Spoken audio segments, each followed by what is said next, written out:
Star news Marathi, नवे पाऊल नवी दिशा.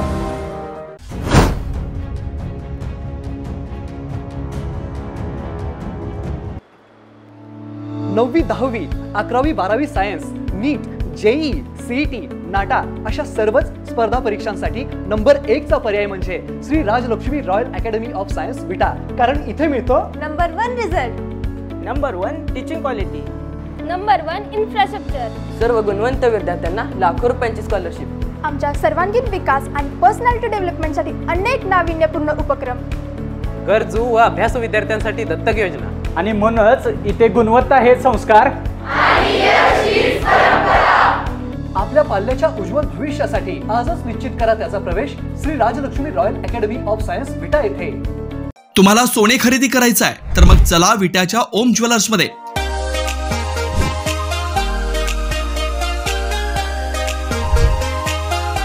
विट्यातील प्रथम सोन्याचे 100% BIS 916 hallmark jewellery showroom, HUID प्रमाणित सर्व दागिने, ग्राहकांसाठी सुवर्ण संच योजनाही सुरू. तर मग एक वेळ अवश्य भेट द्या.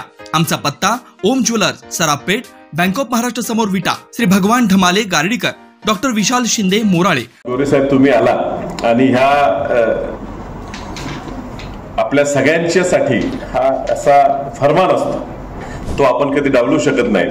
आणि ते प्रत्येक वेळेला बोलवतात, ह्या हक्कानी बोलवतात, अधिकारांनी बोलवतात, प्रेमाने आपलं स्वागत करतात. आणि तुम्ही आज आमच्या सगळ्यांचं प्रेमाने या ठिकाणी स्वागत केलं, त्याबद्दल तुम्हाला, तुमच्या सिद्धार्थजींना दोघांचे मी आभार मानतो. आणि असंच प्रेम आमच्या असू दे अशी तुम्हाला विनंती करतो. गोरे साहेब या ठिकाणी आलेले आहेत. जयकुमारजी आपले जावई आहेत, त्यांचं सासूरवाडी आमच्या शेजारी आहे, आमच्या भिंतीला भिंत लागून आहे. आणि योगायोग असा की ते आज अपक्ष पहिला निवडून आले, मी अपक्ष पहिला निवडून आलो. कधी आता परत मी काँग्रेसमध्ये जाईन, नाही तर कुठल्या तरी पक्षात जाईल, पण कुठेतरी आम्हाला पण पुढे जाऊन मंत्रिपद मिळालं असं अपक्ष सुरुवात केल्यासारखी, त्यांच्यासारखी आमची पण सुरुवात पुढे जावी अशी आपण अपेक्षा करतो. आणि त्यांनी पक्षविरहित म्हणजे त्यांचा प्रवास राजकीय हा परिस्थितीनुसार असतो. शेवटी मतदारसंघाची कामं व्हावी लागतात, आपला भाग जिल्हा पुढे न्यायचा असतो, त्या धोरणाप्रमाणे जावं लागतं. पण त्यांनी पक्ष पलीकडे जाऊन नाती जपलेली आहेत.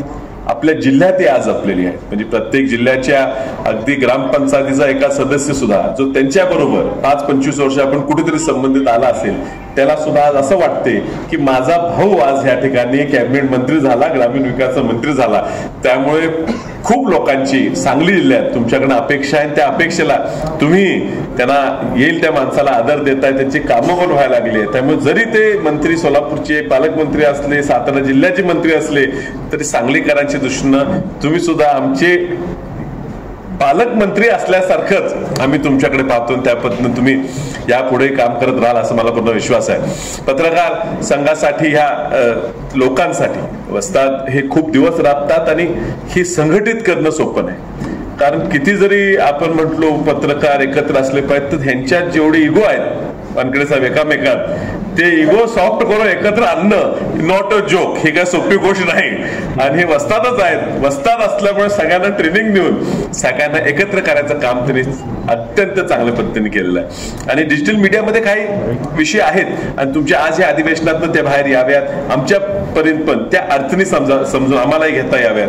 आज डिजिटल मीडियामुळे युट्यूब चॅनल्स एवढे वाढलेले आहेत, त्यामुळे त्या जेन्युइन, नॉन जेन्युइन अशीही काही चॅनल्स पुढे येताना दिसतात. आणि माझी तुम्हाला विनंती आहे, इन्फ्रास्ट्रक्चरचं मी पुढे बोलणारच आहे, पण एक ॲक्रेडिटेशन शासनात सोडून तुमच्या संघाचं सुद्धा एक रेटिंग, स्टार रेटिंग, म्हणजे आपला जो युट्यूबर आहे आणि तुमचा सदस्य नसला तरी तर तुमच्या संघटनेमार्फत त्याचं एक स्टार रेटिंग असावं. म्हणजे तो मुद्दा बोलतो का, तो ब्लॅकमेल करायला बोलतो का, खरोखर मुद्दा काढायला बघतो, ह्याच्याप्रमाणे त्याला एक स्टार रेटिंग तुम्ही दिलं तर लोकांपर्यंत पण जाईल की हा मुद्दा मांडतो, तो चांगला मांडतोय, त्यालाही उद्या जाहिराती मिळायला मदत होईल, त्याची व्ह्युअरशिपसाठी मदत होईल. कारण आज एवढं कंटेंट अवेलेबल आहे, हा कंटेंट रेग्युलेट करणं शासनाने प्रयत्न केला, DPDP ऍक्ट आणलेला, IT ऍक्ट मध्ये प्रोव्हिजन्स केलेले आहेत. मात्र जेन्युइन काय आहे आणि खरी बातमी कशी बाहेर येते यासाठी कुणीतरी तुमच्यामध्ये विदिन द पियर्स तुमच्या संघटनेमार्फत आले पाहिजे. ह्याच्या पलीकडे जाऊन आता महाराष्ट्रात प्रयत्न चालूच आहेत आणि काही ठिकाणी मुंबईत गोरेसाहेब 5% 10% मधले फ्लॅट मिळायचे आणि त्यामुळे वसंतदादांच्या काळात बघतो तर आम्ही पण जातो, जवळजवळ सगळेच पत्रकार त्या वसंतदादांनी असे फक्त सही करून सगळ्यांना फ्लॅट दिलेले आहे. ते फ्लॅटची किंमत 2-2, 5-5 कोटी आता झालेली आहे. आता परत एकदा एक नवीन फेरी मुंबई पुण्यात तुम्ही काढावी लागेल, ज्या करून आपल्या ह्या सांगली जिल्ह्यातल्या लोकांना सुद्धा मुंबईसारख्या ठिकाणी एखादा आवास, एखादं घर मिळू शकेल. आणि सांगलीत सुद्धा माझं प्रामाणिक म्हणणं असते की घराची काळजी न करता ही लोक दिवस रात्र राबत असतात. ह्यांना धमक्या येतात, ह्यांना त्रास होतो. कधी राजकीय एखादा मुद्दा मांडला तर राजकीय माणूस व्यक्ती आपल्या विरोधात जातो. आम्ही कधी कधी आपल्या एखाद्या सहकार्याच्या विरोधात जातो. आणि हे सगळं करताना त्याचं मन शांत पाहिजे, त्याचं घर सुखी पाहिजे. आणि घर सुखी पाहिजे असलं तर त्याला एखादं चांगलं राहतं घर पाहिजे. आपल्या फॅमिलीज ह्या एकामेकात खेळ मिळत वावरल्या पाहिजे. एकत्र कुटुंब असलं तर एकामेकाला सपोर्ट राहील. सांगलीत सुद्धा एखादी कॉलनी जिल्हा बँकेमार्फत मी परवा ठराव करून घेतलेला आहे की अत्यल्प दरात आम्ही कर्ज द्यायला तिथं तयार आहे, 100% लोन द्यायला तयार आहे. कलेक्टर साहेबांना पण आपण मागणी केलेली की एका अतिरिक्त जागा उपलब्ध करून द्या, एक चांगली स्कीम करून ह्या डिजिटल लोकांना सुद्धा तिथं तुम्ही घरं देऊ शकलो. हे सगळे कुटुंब म्हणून नाही मी तेच म्हणतो, आम्ही अप्रूव्ह करून देणार. शासनाने जागा द्यायची, जो बांधकामाचा खर्च आहे तेवढंच तुम्ही द्यायचे, दुसरं काय द्यायचे नसल्यामुळे त्याच्यावरच अति कुठलंही तारण न घेता, जामीनदार न घेता फक्त त्या घराला तारण घेऊन आम्ही जिल्हा बँकेमध्ये कर्ज द्यायला आम्ही तयार आहेत. त्यात ग्रेडेशन केलेत, कुणाला किती लाखाचं काय असे ग्रेडेशन केलेलं आहे. त्याच्या पगाराचं ह्याच्यावर शेवटी पैसे फेडलेही पाहिजेत. आणि तुम्ही जर संघामार्फत तुम्ही त्याला हमी दिली की तर कदाचित त्याला मग एक अपग्रेडेड स्टेप पण देता येईल. आणि हा तुम्ही आपण सांगलीत बघतो आता ऑफिसर्स क्लब सांगलीत तयार झाला. ऑफिसर्स क्लब काय आहे की जे इथं अधिकारी असतात त्यांच्यासाठी कुटुंब जाऊन तिथं मग काय स्विमिंग पूलमध्ये उड्या मारतील, नाश्ता जेवण करतील, पितील वगैरे काय करतील तर त्यांची कुटुंब एक फॅमिली म्हणून तो टेबल टेनिस खेळते, लॉन टेनिस खेळते, बॅडमिंटन खेळते आणि वावर आहे. तर हे ऑफिसर्स क्लब झालं. आमचं म्हणणं होतं आमच्या राजकीय लोकांचं पण एक क्लब असावं. शासनाने जागा दिली आहे, शासनाने सिटी प्राईडच्या माग दिली, सिटी प्राईडच्या तिथं आम्हाला उभा करायचं. तिथं जर तुम्ही जागा तुमच्या उपलब्ध असेल तर एखादा क्लब म्हणजे काय रिक्रिएशनल क्लब, स्पोर्ट्स क्लब होईल. मुलं टेनिस खेळतील, मुलं बॅडमिंटन खेळतील. असं तुम्ही जर तुमच्या माध्यमातून तुम्ही पुढाकार घेतला तर त्याला लागणार सहकार्य, त्याला लागणार निधी आम्ही निश्चित उपलब्ध करून देऊ.